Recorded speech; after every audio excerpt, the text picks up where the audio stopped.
Boa noite, queridos. Graça e paz da parte de Deus. Hora da meditação. Tome a sua Bíblia, abra na primeira carta de Paulo aos Tessalonicenses, capítulo 5, versos de 4 a 11. Primeira carta de Paulo aos Tessalonicenses, capítulo 5, versos de 4 a 11. Diz assim a palavra: Mas vós, irmãos, não estáis em trevas, para que esse dia, como ladrão, vos apanhe de surpresa. Porquanto vós todos sois filhos da luz, filhos do dia, nós não somos da noite nem das trevas. Assim, pois, não durmamos como os demais, pelo contrário, vigiemos e sejamos sóbrios. Ora, os que dormem, dormem de noite, os que se embriagam, é de noite que se embriagam.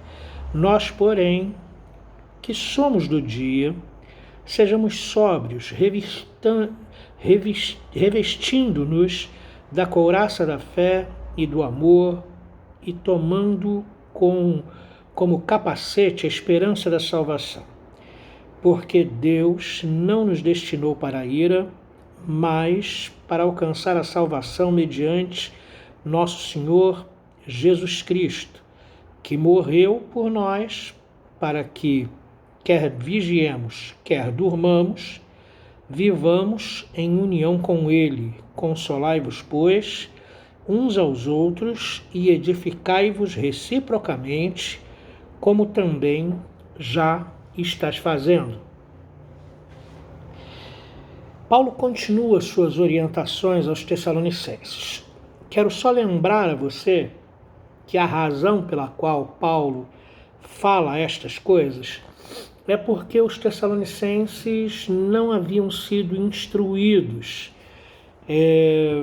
com relação à situação daqueles que morrem em Cristo Jesus.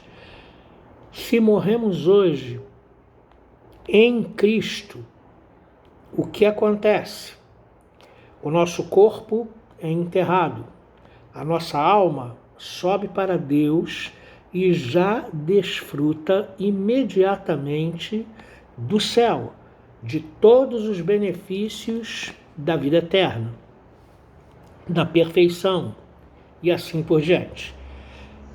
Quando da segunda vinda de Cristo, os mortos, aqueles que morreram antes da vinda de Cristo, terão seus corpos ressuscitados e juntados com a sua alma que já está no céu. E aqueles que estão vivos, que estiverem vivos durante a segunda vinda de Cristo, terão seus corpos transformados num abrir e fechar de olhos, porque carne e sangue não herdam o reino de Deus. Então nós vamos ter o nosso corpo transformado e subiremos com o corpo glorificado e a alma para encontrar com Cristo nas nuvens de glória, onde Ele estará nos esperando. Então havia uma certa dúvida, um desconforto, uma inquietação na vida dos Tessalonicenses, porque eles tinham perdido alguns irmãos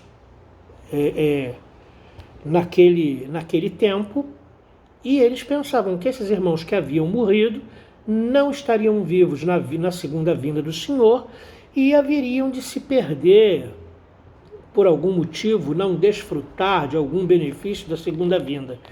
Então Paulo escreve dizendo para eles: olha só, o dia do Senhor é assim, é um dia de ira, é um dia de destruição, é um dia de acerto de contas. E ele começa esse texto no verso 4 com uma conjunção adversativa, mas, significando que o rumo da conversa mudou de direção. Mas vós, irmãos, não estáis em trevas, para que esse dia vos pegue como ladrão. Então Paulo começa a dar outras dicas para os Tessalonicenses, dizendo o seguinte: o dia do Senhor vai ser uma surpresa para os ímpios, não vai ser uma surpresa para os que estão em Cristo. Irmãos, nós estamos em união com Cristo. Quando Cristo se manifestar, nós vamos saber. nós vamos saber quando isso estiver sendo processado. Então, esse dia vai pegar de surpresa os ímpios, mas não vai pegar de surpresa aqueles que estão em Cristo. Por quê? Porque vocês não são das trevas, vocês não são da noite. É a metáfora que Paulo usa para dizer que aqueles que não estão em Cristo estão em trevas e distantes de Deus. E ele então usa a metáfora: vós sois filhos da luz, filhos do dia. Não tem nada a ver com as trevas desse mundo e por isso esse dia não vos pegará de surpresa. Assim, diz o verso 6, não durmamos como os demais. É preciso ter cuidado com o significado das metáforas, né? Dormir no verso 6 significa viver espiritualmente alheio, ou seja, viver de uma forma desregrada, carnal, sem perceber que um dia vamos ter que prestar contas a Deus. Então, no verso 6, dormir como os demais é estar desapercebido da espiritualidade, ok? Pelo contrário, vigiemos e sejamos sóbrios. Então, vigiar aqui e ser sóbrio é ter autodisciplina espiritual, é saber conduzir-se nesse mundo não como ímpio, não vivendo loucamente nesse mundo, mas vivendo de forma agradável a Deus, segundo a vontade de Deus. Viver vigiando e na sobriedade é ter uma vida espiritual agradável a Deus, de acordo com a palavra, nos abstendo das paixões carnais, ilícitas e etc. Ok? Muito bem. Aí ele diz, então, em nível argumentativo, no verso 6. Assim, no verso 7, aliás, desculpe. Ora, os que dormem, não é à noite que dormem. Os que se embriagam, não é à noite que se embriagam. Tome a noite e o embriagar-se como a antítese de dia e sobriedade, ok? Os que se embriagam não estão sóbrios, não são racionais, não observam os sinais dos tempos, não estão apercebidos do que ocorre à sua volta, porque estão embriagados, a sua mente está entorpecida, ok? E como cristãos, nós somos exortados à sobriedade. Nós, porém, novamente, uma conjunção adversativa significa que ele vai dizer na direção inversa do verso 7, no verso 8 ele diz, nós, porém, que somos do dia, sejamos sóbrios. E aí ele completa, né? Vamos nos revestir da couraça da fé e do amor e da esperança da salvação. Fé, amor e esperanças é um trinômio muito usado pelo apóstolo Paulo. No final de 1 Coríntios 13, agora, né, ficam a fé, a esperança e o amor, e o maior deles é o amor. Ele usa esse trinômio básico, basilar da fé, em diversas cartas que ele escreve, ok? Então ele diz, olha só, a gente precisa se revestir da couraça do amor, porque o amor é o carreador de sentimentos, é o principal dos dons, é o príncipe dos dons, e o amor carrega o cuidado, o amor carrega a bondade, o amor carrega a solidariedade. Ninguém cuida, ninguém se solidariza, ninguém tem compaixão se não tiver amor. Então o amor é básico na vida cristã, ok? Para todo tipo de relacionamento que a gente tenha. Nós temos um relacionamento com Deus e para isso o primeiro mandamento é, né? Amarás o Senhor teu Deus de todo o teu coração, de toda a tua alma, de toda a tua força.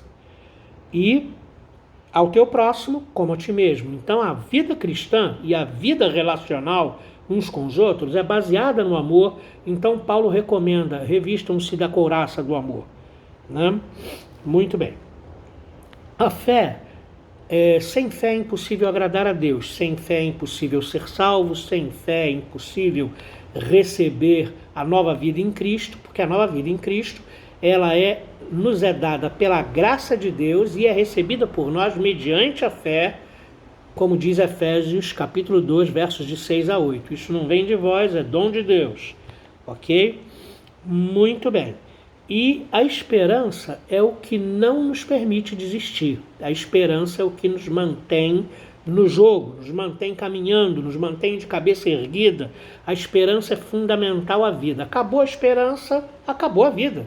Porque a esperança é fundamental para que a gente continue vivendo, continue acreditando, continue esperando Jesus Cristo voltar para nos buscar e assim por diante. Ok? Bom, ele termina esse texto dizendo o seguinte, olha só: quer estejamos vivos quando Cristo voltar, quer já tenhamos dormido quando Cristo voltar, nós que estamos em Cristo vamos viver com Ele.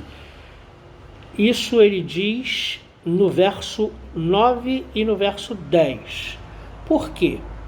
Porque a dúvida dos tessalonicenses era o seguinte: e aqueles que estão morrendo entre nós agora, antes da vinda do Senhor?